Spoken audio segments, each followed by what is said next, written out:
बोलतोय। महाराज साहेब मंत्री महाराज साहेब शिवेंद्रराजे भोसले यांना मी कळकळीची विनंती करतोय की आमच्या 3 चाकी गाड्या अशा बंद पडतात आणि आम्हाला भरपूर त्रास होतो आहे या पावसाच्या निमित्तानं। आता आमच्या एका दिव्यांगाची गाडी बंद पडली होती, ती मी स्वतः आपल्या अजेंडा चौकापासून ढकलत आणलेली आहे।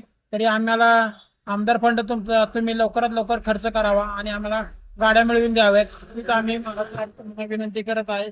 शिवेंद्रराजे भोसले साहेब आणि विनंती करतो की मी शैलेंद्र बोर्डे आम्हाला आणखी आमच्या कार्यकर्त्यांना लवकरात लवकर गाड्या मिळवून द्याव्यात तुमच्या आमदार फंडातनं, हीच मी कळकळीची विनंती तुम्हाला करत आहे।